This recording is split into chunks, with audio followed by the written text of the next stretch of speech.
What I'm going to do in this location is I'm going to put in a flat set for gray fox. And as you can see, I have a little bit of a small piece of wood for backing, and I've already dug the trap bed. I'm using a 4.5-inch jaw spread trap, a small trap, and I've dug the trap bed, and the chain stake is right in the center of the trap bed, and I've already set it, and the chain, so when I pull on it, it's already turned. It works like a cam, so it's not easily removed. So I'm going to set this trap.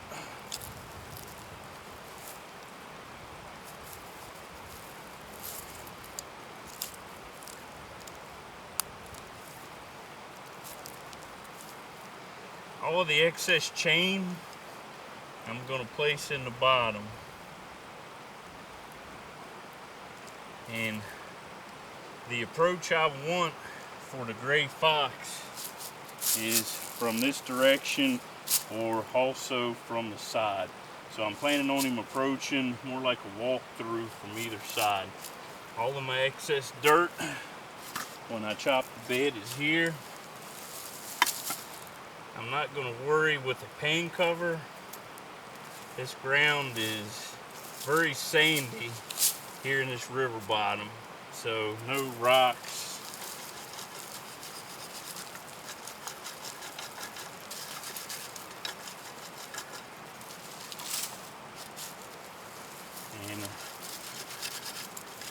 And once I have sifted over it, I'm going to come back and find the center of my pan. So right here is my pan center, and I want that to be the lowest spot in the trap circle.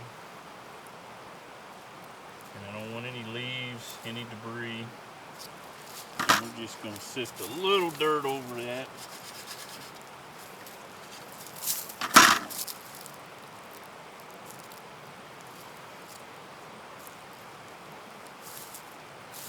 So there you have it. You got a solid approach. So when the gray fox approaches, this ground's not giving away. Right here is my trap pattern, center of my trap pan, and the backing is relatively close. Gray fox is a real small animal, so they're going to work this set tight. All I'm going to do is I'm going to take my driver, and a lot of times do it two ways. I'm just punching in a really small hole right in front of that log. You can lure the bottom or the underside to that. The only problem is if you get an animal that's working high in the back, when he works around, or when the canine works around, they may dig, they may remove this, and then your lure's exposed. So having my lure in the bottom and in that really small hole keeps the lure and the smell centered in the location. We finish this set up before we lure it, and you can use some guide sticks.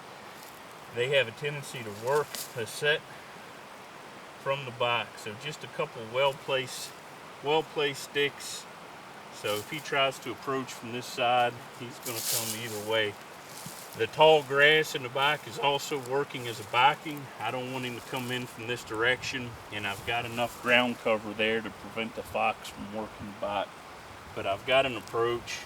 I've seen people place sticks in a V. I don't like that V because if you get a red fox or even a larger animal like a coyote work in the area, that V pattern is really forced down. A cat may work it, a gray fox may work it, but a larger animal will not.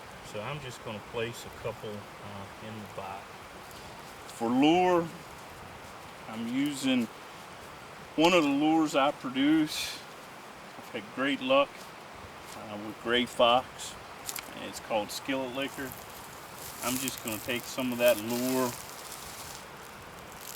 It's going right into the hole.